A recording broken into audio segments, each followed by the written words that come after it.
Hey folks, Troy Dooley here, the news director at the Home Business Radio Network, and we're covering today some just good old small business news. I was just picking up a boatload of magazines. I've been traveling the nation, speaking at events.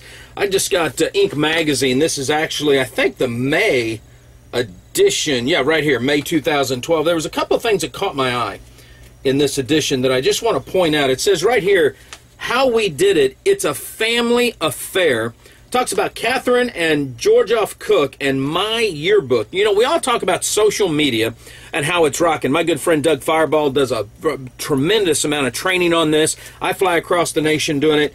And this I thought was great. It says, it's hard not to wonder what the Cook's parents fed their kids. Georgioff, David, and Catherine.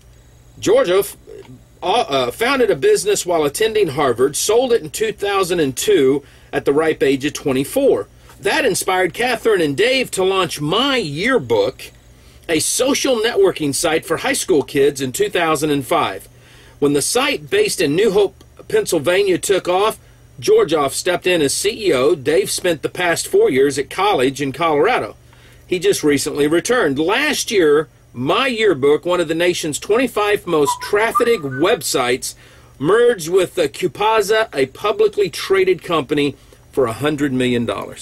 These guys, look at this, just sitting here on the front porch, chilling out, ideas, kids. And you know what? What I loved about this is that they're tapping in to the millennials, the Generation Y. And I'm telling you what, no matter what business you run, that's the wave of the future. That's a larger demographic group than even the baby boomers or the Gen Xers.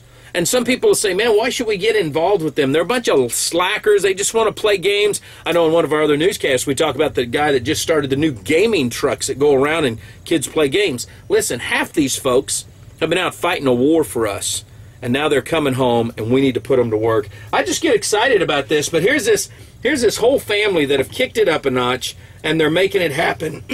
One of the other things in here that I just loved, I'm not going to pronounce this gentleman's name right. You can see him right there. It says, the work is never done. The genius of Moses Kaza-Musazi, I think's how you say it. Inventor, entrepreneur, fixer of things that are broken in the troubled country of Uganda.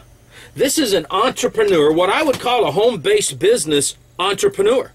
And he's over here creating things. This is a whole article about he created a machine that takes the dirt from construction projects in Uganda. They feed it into this processing. It's kind of like a kiln. And they put it in there. They put a little cement in there. They put water in there. They mix it up and they make bricks. And they're literally able to build buildings for these kids. And they're doing great things. And I thought this is great. It says, the bricks, like Mozassi's other inventions, are examples of what's called appropriate technology. An idea introduced in 1973, a classic, Small is Beautiful. But as I was reading through here at some of the stuff that they've done, they're talking about taking the dirt and making bricks out of it. They help them to make shape. Some of the other stuff they do is they've got a chopping shop created where they can take other just natural products and use it for fire and some of this other stuff. Nothing goes to waste, and they're helping a country. It says, conducting business in Uganda is a perpetual war with inefficiency and corruption. If the work can be frustrating, it can also, if it be frustrating, it is also not especially lucrative. See, some people don't get into business just for the money.